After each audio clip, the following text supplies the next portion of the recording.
इस पर क्लिक करेगा ना तो। हेलो दोस्तों, कैसे हैं आप सब लोग। मैं आपका दोस्त मोहम्मद दानिश। आज हम आपको बताएंगे यूपीएसआई का प्रैक्टिस टेस्ट कराएंगे और जो किस पैटर्न पर आते हैं वो समझाएंगे आपको सही तरीके से। जो यूपीएसआई का 2017 में क्या पैटर्न रहा है हिंदी का, वो मॉक टेस्ट कराएंगे आपको। चालू करते हैं। हिंदी की उत्पत्ति किस अपभ्रंश से मानी जाती है। हिंदी की उत्पत्ति शेरशाही अपभ्रंश से मानी जाती है। हिंदी की उत्पत्ति शेरशाही अपभ्रंश से मानी जाती है। हमारा ये पहला आंसर हो गया। गौ शब्द का वचन पहचानिए। गौ शब्द एक वचन है, बहुवचन है, क्या है। वचन कितने होते हैं? ओनली 2 वचन होते हैं, एक बहुवचन और बहुवचन। तो हमारा गौ एक वचन शब्द है। गौ एक वचन शब्द है। अब अगले क्वेश्चन पर चलते हैं, तीसरे नंबर 3 पर। उत्साह वात्सल्य में, अब आगे क्या आएगा? उत्साह वात्सल्य में कर्म और फल की मिलीजुली अनुभूति है। उत्साह वात्सल्य में कर्म और फल की मिलीजुली अनुभूति है। सही बात है ना। उत्साह वात्सल्य में जब हम सही तरह से कर्म करेंगे हमें उसका फल भी मिलेगा, तो मिलीजुली अनुभूति हो गई ना उसकी। अगले क्वेश्चन पर चलते हैं, क्वेश्चन नंबर 4 पर। कठिन कार्य में सफलता प्राप्त करना। उचित मुहावरा पहचानिए। मतलब कठिन कार्य में सफलता प्राप्त करना, इसके लिए क्या सही है? कठिन कार्य में सफलता प्राप्त करना मतलब है गढ़ जीत लेना। अगर हम किसी कठिन कार्य को कर लेते हैं तो कहते हैं ना लोग बाग गाँव में, भाई उसने तो गढ़ जीत लिया। सही है ना, बिल्कुल ओके। चलते हैं अगले क्वेश्चन नंबर 5 पर। कवि का सही बहुवचन रूप बताइए। कवि जन, कवि का होता है कवि जन। कवि जन हो गया कवि का, कवि जन। अब चलते हैं क्वेश्चन नंबर 6 पे। रामू की तो ऐसी आदत हो गई कि गोदी में बैठकर दाढ़ी नोचे। लोकती है मतलब भलाई पर भी दुष्टता।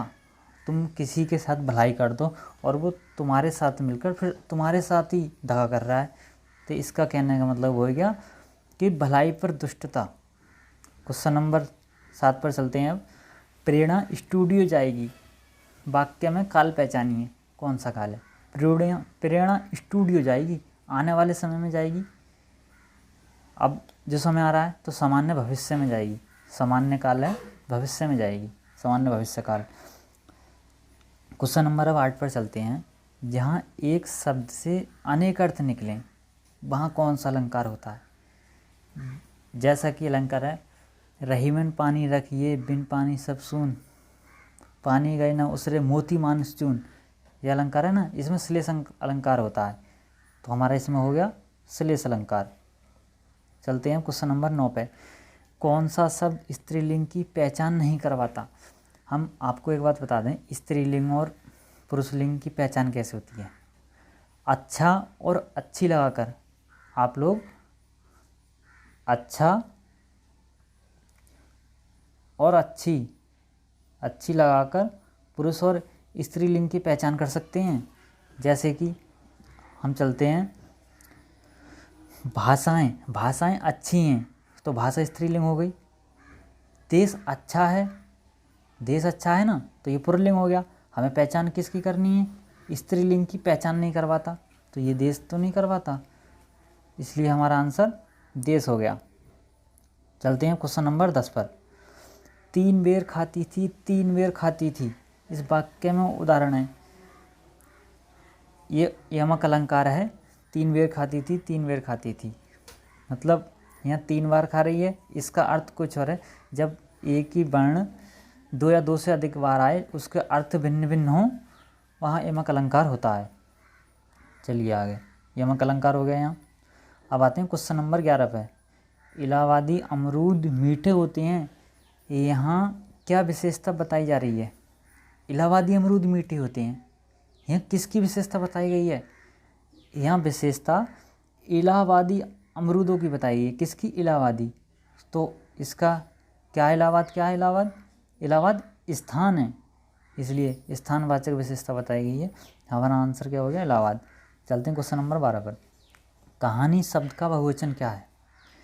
कहानी शब्द का बहुवचन है कहानियाँ। कहानी, कहानियाँ। हमारा राइट आंसर हो गया कहानियाँ, ऑप्शन नंबर बी। चलते हैं क्वेश्चन नंबर 13 पर। वर्तनी की दृष्टि से शुद्ध शब्द छांटिए। शुद्ध शब्द, तो हमारा आंसर हो गया ऑप्शन नंबर सी, अभिराम। वर्तनी की दृष्टि से शुद्ध है अभिराम। ठीक है, अब चलते हैं हम क्वेश्चन नंबर 14 पर। 14, आंचलिक उपन्यासकार की संज्ञा किसे दी गई है? फणीश्वरनाथ रेणु जी को आंचलिक उपन्यासकार की संज्ञा दी गई है। और दोस्तों हमारे चैनल को सब्सक्राइब कीजिए और दोस्तों में लाइक शेयर सब्सक्राइब कराइए, जिससे कि आपको हम ज़्यादा से ज़्यादा प्रैक्टिस सेट करा सकें। चलते हैं क्वेश्चन नंबर 15 पर। बीजक के रचनाकार कौन है? कबीर की बीजक है। हमारा आंसर हो गया डी। अब चलते हैं क्वेश्चन नंबर 16 पर। बंधन शब्द का उचित विलोम शब्द कौन सा है? बंधन मतलब आदमी बंधा हुआ, किसी चीज़ में बंधा हुआ, तो बंधन में हो गया। मुक्ति हो गई तो फ्री हो गया। बंधन का मतलब मुक्ति, बंधन का मतलब हो गया मुक्ति, मुक्ति हो गया। चलते हैं क्वेश्चन नंबर 17 पर। जो खग हो तो बसेरो करो, मिली कालिंदी फूल, फूल कदम्ब की डाल। हमारा 17 का ऑप्शन नंबर डी हो गया, इसका आंसर हो गया कदम। चलते हैं क्वेश्चन नंबर 18 पर। अज्ञे जी को किस कृति पर भारतीय ज्ञानपीठ पुरस्कार मिला? अज्ञे जी को उनकी कृति कितनी नावों में कितनी बार पर ज्ञानपीठ पुरस्कार मिला? हमारा राइट आंसर हो गया सी। चलते हैं क्वेश्चन नंबर 19 पर। संयोग शब्द में उपसर्ग एवं मूल शब्द कौन से हैं? संयोग शब्द का संधि विच्छेद होता है सम प्लस योग। हमारी इसमें संधि कौन सी होगी? व्यंजन संधि हो गई। अंकी बिंदी का जो है रा टंग जाता है माँ पे, बन जाता है माँ, तो इसका हमारा ऑप्शन नंबर हो गया सी, या सम प्लस योग संयोग। और चलते हैं क्वेश्चन नंबर 20 पर। निम्न में से अनुपयुक्त समानार्थी जोड़ा पहचानिए, मतलब जोड़े में संबंध होना चाहिए। जैसे बादल नीर, नीर मतलब पानी, बादल का पानी से संबंध हो गया। चलते हैं ऑप्शन नंबर बी। केस बाल, केस मतलब बालों से, केस का बालों से संबंध हो गया। केला कदली, केला कदली। और पूछा समानार्थी जोड़ा पहचानिए, अनुपयुक्त मतलब गलत, तो हमारा राइट आंसर हो गया ऑप्शन नंबर डी, द्रव्य और वित्त का कोई अर्थ नहीं है। चलते हैं क्वेश्चन नंबर 21 पर। आँख खोली देखो तो ना, आँख खोली तो देखो तो ना, देखो तो ना घनश्याम कपिदेव की इस पंक्ति में रिक्त स्थान की पूर्ति करें। आँख खोली देखो तो ना, तो यहाँ आएगा घन। आँख खोली देखो तो ना घन है और ना श्याम। हमारा option number C right answer हो गया। चलते हैं क्वेश्चन नंबर 22 पर। उषा उदास आती है, कौन सा अलंकार है? मानवीय अलंकार हो गया हमारा इसमें। उषा उदास आती है तो हमारा मानवीय अलंकार हो गया, ऑप्शन नंबर 22 का ए। चलते हैं क्वेश्चन नंबर 23 पर। हमारा समाज उन्नति के पथ में है, इस वाक्य में किस प्रकार की अशुद्धि है? हमारा समाज उन्नति के पथ में है, तो इसमें कारक संबंधी उत्पत्ति है, मतलब गलत है कारक, क्योंकि वचन से तो कोई मतलब है नहीं, ना संज्ञा से ना लिंग से, तो हमारा 23 का आंसर हो गया बी। चलते हैं क्वेश्चन नंबर 24 पर। वाक्यों में अशुद्ध वाक्य पहचानिए। उसे जल्दी घर जाना था, उसे जल्दी घर जाना था, तो सही है। मुझे वहाँ नहीं जाना, बिल्कुल ठीक है। वे लोग जा रहे हैं, ये भी सही है। लेकिन जो ऑप्शन नंबर डी है, इसमें क्या है? पिता ने मेरे से कहा, यहाँ होना चाहिए था पिताजी ने मेरे से कहा, तो इसलिए हमारा ऑप्शन नंबर डी ठीक हो गया। चलते हैं क्वेश्चन नंबर 25 पर। संधि के 3 भेद होते हैं। नंबर 1 स्वर संधि, नंबर 2 व्यंजन संधि, नंबर 3 होती है विसर्ग संधि, तो इसलिए हमारा ऑप्शन नंबर 25 का ए ठीक हो गया। चलते हैं क्वेश्चन नंबर 26 पर। सौमित्र शब्द में निम्न, सौमित्र शब्द का निम्नलिखित में से कौन सा समानार्थी है? तो सौमित्र शब्द का होता है लक्ष्मण, तो क्वेश्चन नंबर 26 का आंसर हो गया ए। अब चलते हैं आगे क्वेश्चन नंबर 27 पर। 27 पर ये हमें गद्यांश दे रखा है और इसको पढ़ना है, इसके बाद इनके आंसर निकालने हैं। चलते हैं आगे।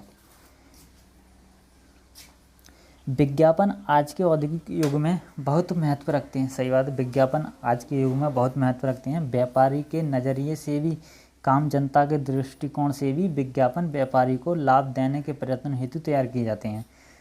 एक इस पर हमें बहुत ध्यान देना चाहिए। कह रहा है विज्ञापन हमें व्यापारी को लाभ देने के प्रयत्न से तैयार की जाती हैं। सही है।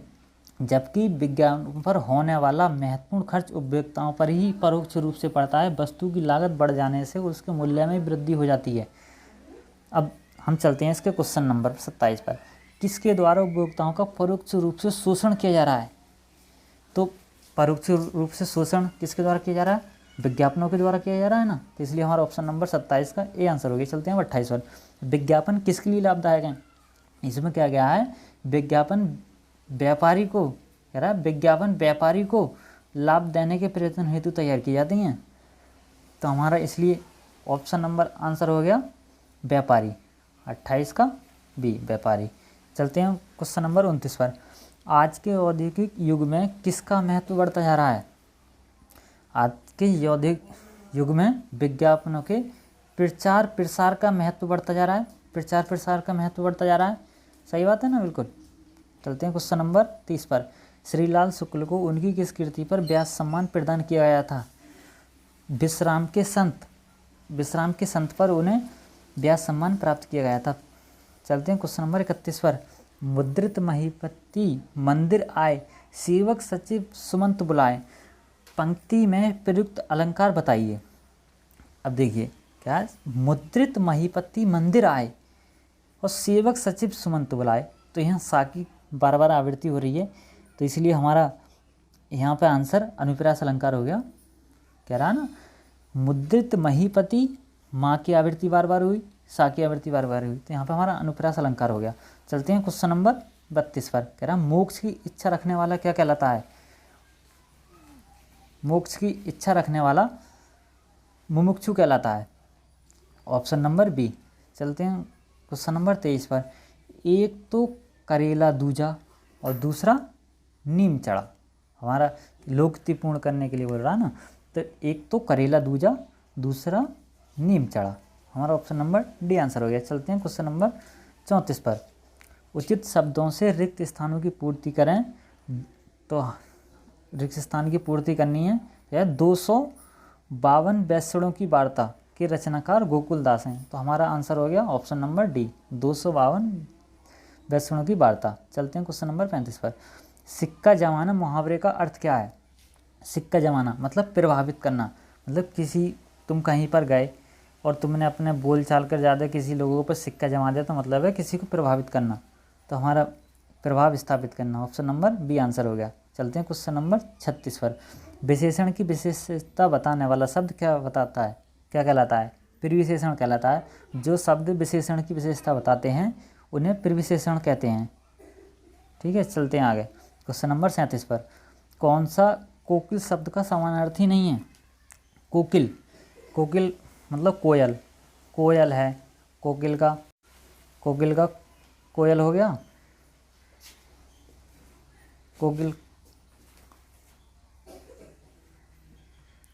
कोकिल का कोयल हो गया नंबर 1, कोयल हो गया। नंबर 2 श्यामा हो गया कोकिल का। पिक हो गया। समानार्थी नहीं है, उन्होंने बोला समानार्थी नहीं है। ये 3 इसके समानार्थी हैं। ठीक है, तो हमारा आंसर हो गया मधुकर। आंसर हो गया मधुकर। चलते हैं क्वेश्चन नंबर 38 पर। हमारा भावी जीवन निसंदेह उज्जवल होगा। मतलब निसंदेह भावी जीवन, तो इसका मतलब है हमारा आने वाला जीवन निसंदेह उज्जवल होगा। हमें इसका विलोम बताना है। आने वाले का मतलब तो हम अतीत हो गया, इसका विलोम हो गया अतीत। चलते हैं क्वेश्चन नंबर 39 पर। अशुद्ध पहचानिए। अशुद्ध के लिए बोल रहा है। अशुद्ध के लिए तो हमारे पास समय कम है, ये बिल्कुल ठीक है। हमारे पास समय कम है। कह रहा कहाँ जाना है, बिल्कुल ठीक है। शायद बारिश हो रही होगी, ये बिल्कुल ठीक है। लेकिन ऑप्शन नंबर बी जो है, कल लोगों की भीड़ जमेगी, ये इसलिए अशुद्ध हो गया। ठीक है, चलते हैं क्वेश्चन नंबर 40 पर। भवानी शब्द का पुल्लिंग शब्द क्या है? तो भवानी शब्द का भगवान, भवानी। तो हमारा ऑप्शन नंबर डी, हमारा आंसर हो गया ऑप्शन नंबर डी। और दोस्तों, आपका ये हिंदी का सेट पूर्ण हो गया है और आपको हमारे द्वारा समझाए गए अगर अच्छे लगे तो हमारे चैनल को सब्सक्राइब करें, शेयर करें और लाइक करें। Thanks for watching.